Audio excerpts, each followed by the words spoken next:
So welcome to our second installment of budgeting and budgeting for EMS.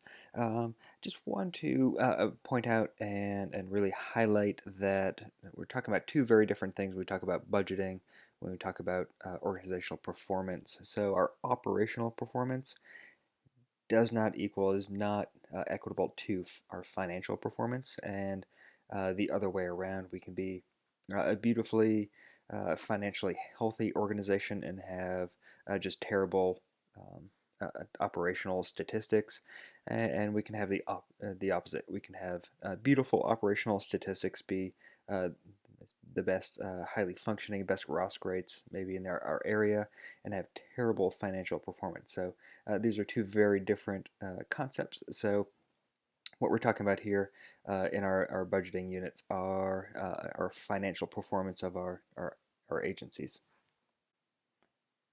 Now, we mentioned the capital budget last time around, so let's kind of dig a little bit deeper into our capital budget. So capital budgets versus our operating budgets, really capital budgets dig into bigger projects, really, really big projects.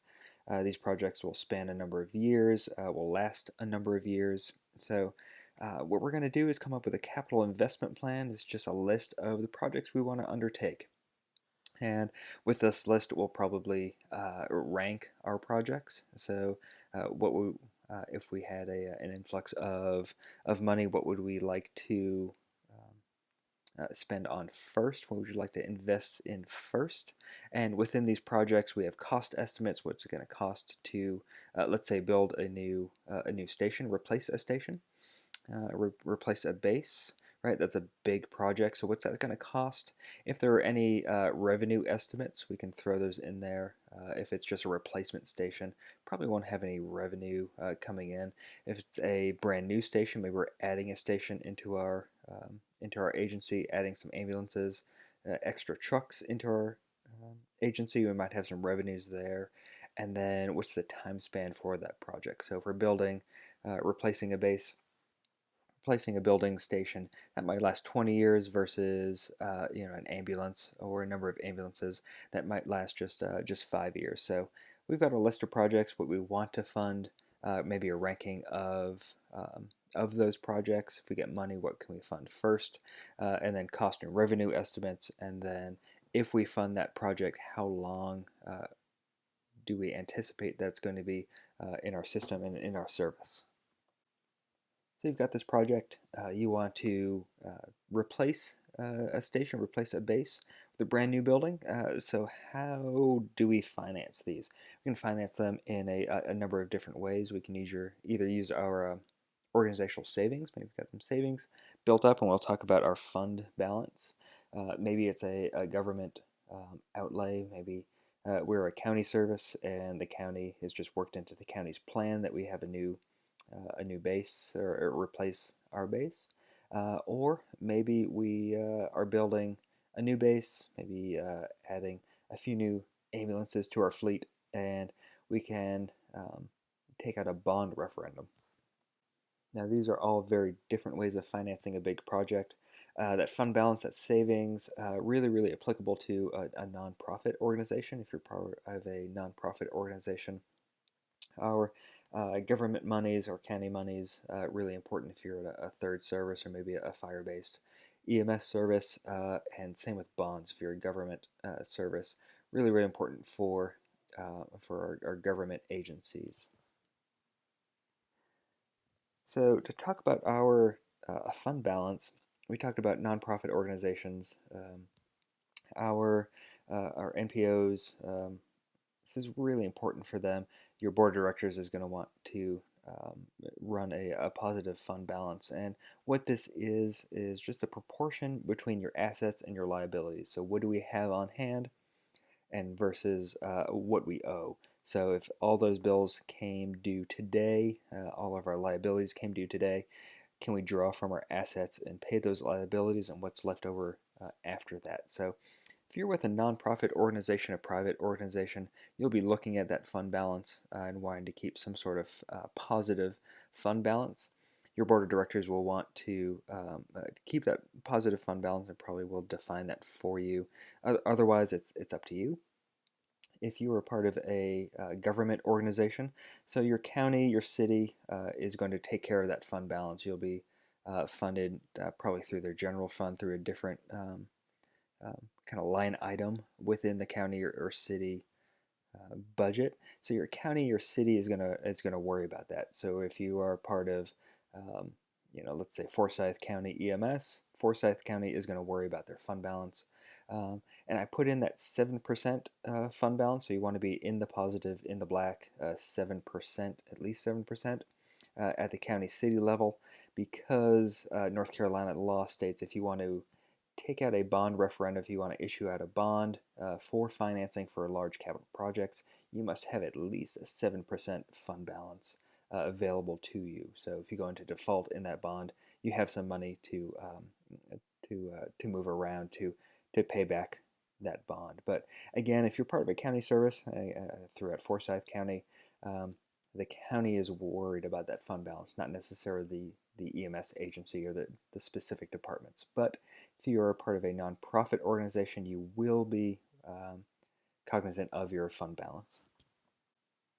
Government funds are pretty straightforward. So we're part of a government agency. Let's say we'll stick with Forsyth County. So Forsyth County EMS is a um, county-based service. So they're getting money from the county. You might be a city-based or town-based service. You might be getting money from your town or city. And this is just part of their general fund. You're part of a line item. You're a line in their budget, and so Forsyth County knows that they are giving X amount of money to their EMS department. So pretty straightforward. You're getting money from your county entity, and might be city or town or county. Another way to fund really big projects, let's say we're adding a station. I've got 4 stations in my service area. We want to add a 4th station and add a couple of ambulances and add a couple, or more than a couple, personnel. So it's a pretty big project. Maybe we don't have money in our government coffers to do that. Maybe we don't have enough money in our savings and our fund balance to fully fund that project. So we can issue a bond. This is going to be a government bond, so this will come from the city, this will come from the county. These are tax-supported bonds, so money is raised from taxes. So we'll have a tax increase. I'm sure you have seen these on when you go to vote on your ballot. There might be a new bond referendum. Do you want to pay an extra 0.01 cents on your property taxes to fund a new school? We all click yes because that's a pretty good deal, right? That's my bias. But these are tax supported. They're voter approved. These are voted on. So citizens in your area have to vote to approve this tax increase, whatever that tax increase might be, and however much it might be. But these bonds are paid back over time, and they're paid with interest. So if you are active in the investment community, you might have some bond investments. You've invested in bonds, and the return on your investment in that on those bonds is that interest that governments are paying back. So this isn't just money that's freely flowing from the citizens, from the taxpayers. Uh, they approve this, and then the money is paid back with interest. But that money goes towards your new station, towards your new big project. So up until now, we've been talking kind of in generalities, just public budgeting, nonprofit budgeting, just general budgets. And we've talked about operating budgets and capital budgets and performance-based budgets and line items. But let's really dig in and unpack some things that are really unique to EMS itself. Just like any other public agency or any agency that contracts a public service, people are going to want to know what it costs per person for you to provide that public service. So we talk about our cost per capita, and per capita is just per person in your area. That area might be a city, a town, might be a county, might be a special response district. But what is our cost per capita? So we need to know our population, the population that we're serving, and this can also include transient population. So if you're thinking about Charlotte, there is a full-time population there. Those people are there all the time, or generally all the time. But we also have this transient population. They commute in to work. Charlotte has a tourism industry, so there's extra population within tourism. So you can also throw in this transient population if you want to get big and fancy. But typically we just take our population and then we take the total cost that it takes for our to provide our service, and we divide the two. So total cost over our population will give us our per capita cost. So what is it costing us per person in our area to provide our service? When we look at EMS, what does it cost? So I've stolen this chart unabashedly from Washco and Associates, a big EMS consulting firm. They've done a number of presentations around the country concerning EMS costs. So I've stolen this from them. So what does it cost? What's our per capita cost? Over on the right, we see the mean and median costs per capita across some fairly large to mid-size EMS systems. We do have Mecklenburg County in there. Right in there, we do have Charlotte, so they're right on that mean and median. So some areas larger per system or per capita costs. So we're looking at about $30 per person to provide EMS services. Now that's our per capita cost per year. It costs each one of our citizens $30 to fund our EMS agency and to provide service. But that tells us a little bit, but doesn't tell us the whole picture. So let's really kind of get into it and start to talk about unit hour analysis. So our unit hour, an ambulance unit hour, we have one fully equipped ambulance. It is in service for 1 hour. So a unit hour, that unit is a fully equipped, fully staffed, fully ready ambulance for 1 hour. And when we say in service, that ambulance is either waiting for a call or it's on a call. So it's either in use or ready for use. A simple example would be you have an agency, you run one ambulance for 24 hours a day. So you've got one ambulance on 24 hours per day. So you are producing 24 unit hours. So I've got one ambulance fully equipped. It is in service. It's either on a call or waiting for a call. There's no in between. And I've got 24 hours of coverage. There's 24 unit hours that I've just produced. But what we're really interested in is our unit hour cost. So we look at the total cost for our agency. What does it cost us to put that unit in service and keep that unit hour? So we take our total cost, we divide it by the total number of unit hours. So if I am just looking at that one ambulance unit for that 24 hours, I've got 24 unit hours. Whatever that total cost is, I'm going to divide it by 24. We can also expand it out annually, whatever 24 multiplied by 365 is. We can divide our total annual cost by the total annual unit hours. So again, borrowing from Washco, what is the norm of cost per unit hour? So I've got these unit hours, the ambulances that are in service, ready, or on a call. And I've got some total cost of my organization. What's the cost per unit hour? You can see mean median over there on the right, somewhere around $100, and that fluctuates a little bit. Again, the same large to medium or medium to large EMS organizations in the U.S. all kind of hover around $100, somewhere lower, somewhere a little bit higher. Looks like Little Rock over in Arkansas is pretty efficient, a little bit above $50 per unit hour. But again, this doesn't tell us the entire story. It gives us a little bit more information. So we've got cost per capita, and now we've got cost per unit hour. And we're going to go one step further and look at our unit hour utilization. So we've got our unit hours, but how frequently, how often are they actually used? So we can put 20 ambulances fully staffed on the road, but if we get one call per day, we're not using those unit hours efficiently. So our unit hour utilization tells us of all of our unit hours, of all of our ambulances, how often are they being used and are they being used efficiently. So we can look at responses, we can look at transports, we can look at treat and releases, we can look at post moves if you're part of a system that utilizes posts and moves, shifts resources quite frequently. But most often, I've got it italicized and bolded there for you, we're going to look at transports. So our unit hour utilization, we are primarily looking at transports, and most of the time when we do this ratio, for most agencies, we're just going to look at transports because that's what gets us our revenue for the most part, and that's what we're gonna focus on.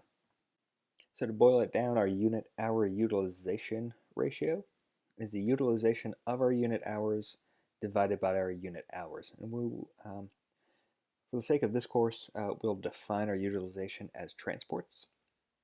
You may work in a service that defines it a little bit differently. Might take into account responses and non-transports or post moves. But for the sake of this course, this is the most common. We're going to take it as transports. So how many transports divided by the number of unit hours that we're producing. As an example of a unit hour utilization ratio calculation, so I've got my transports per unit hours. I've got one ambulance, and that ambulance is fully staffed. Those paramedics are on a 12-hour shift, and they run 8 calls and transport all 8 patients. So we've got 8 transports over a 12-hour unit hour shift.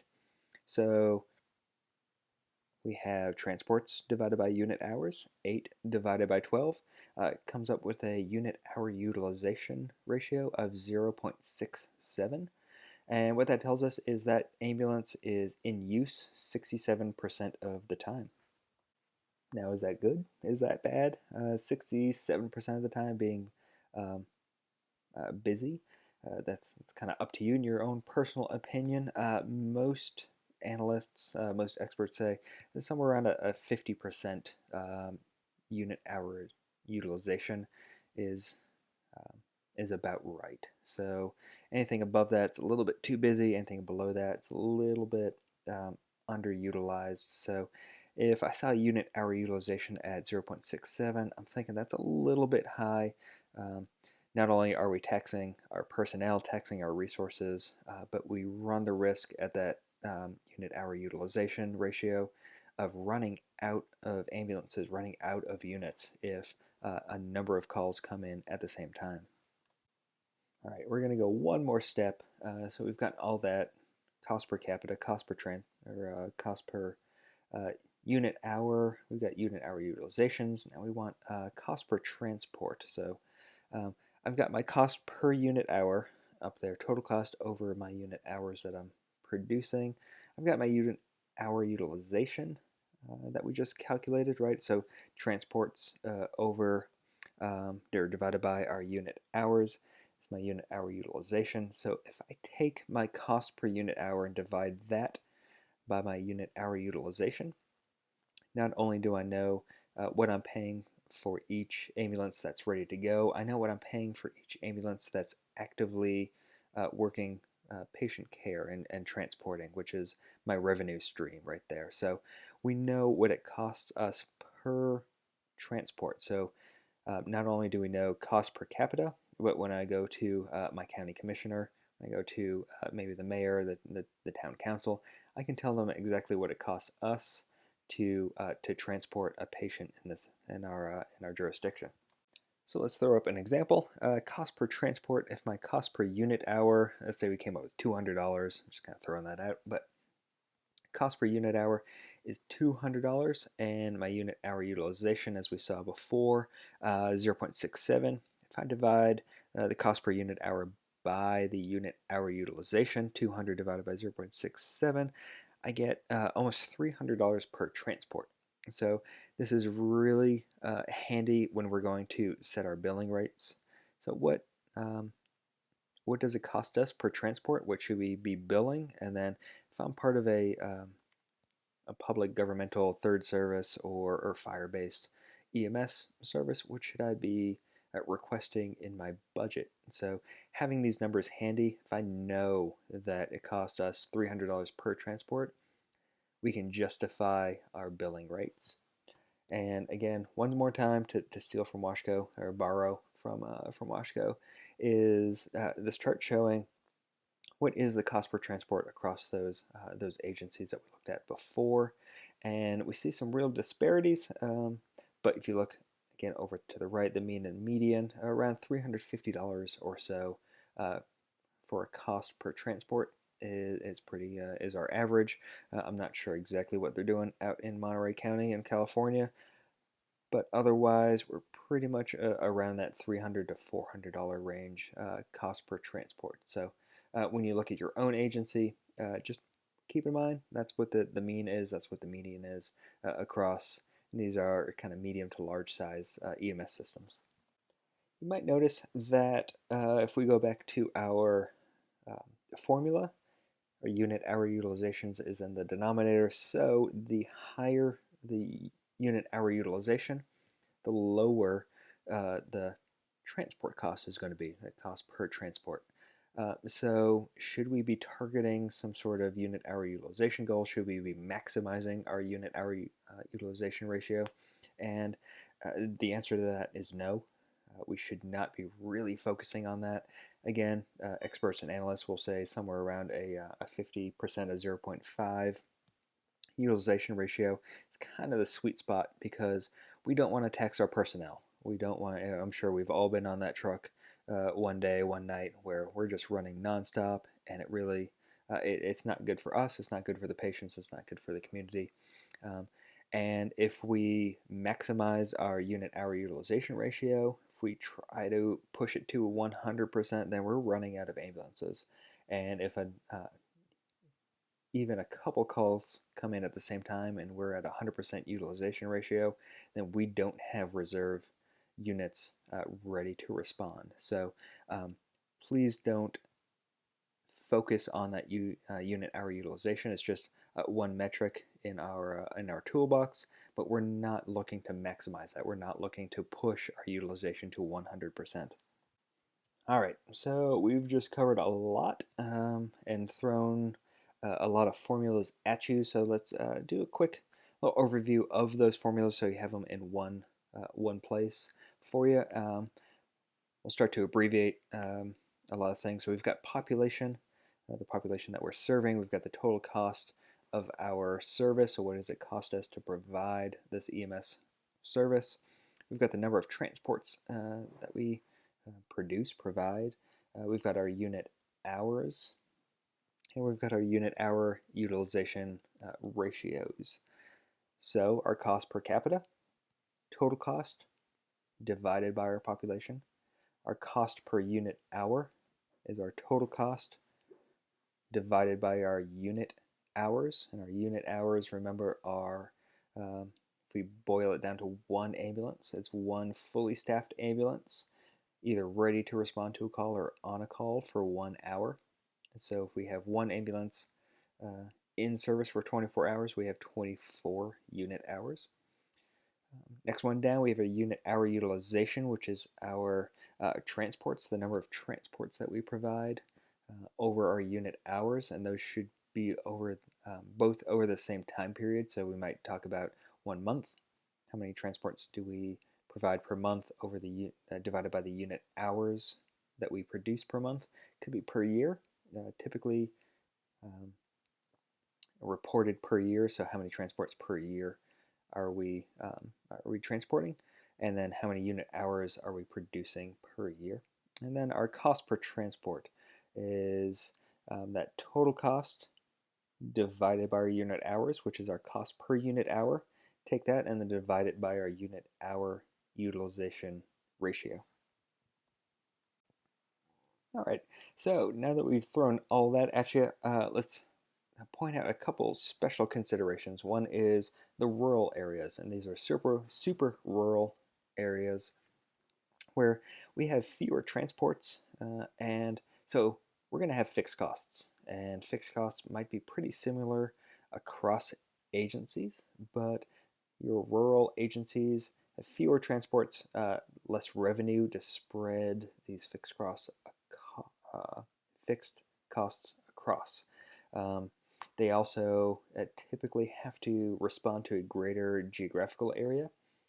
So longer transport times, longer response times, and more fuel costs. And fuel costs increase, longer transports or transports increase, and our units that we have available, even though our utilization ratio might be fairly similar to maybe a suburban area, our units are kind of out of service, transporting longer, and aren't available to respond to a call quite as quickly as our suburban counties or urban counties. So if you're in a rural area, let's say the far eastern, far western part of North Carolina, just take these into consideration. We have fewer revenues, fewer transports to spread our fixed costs across.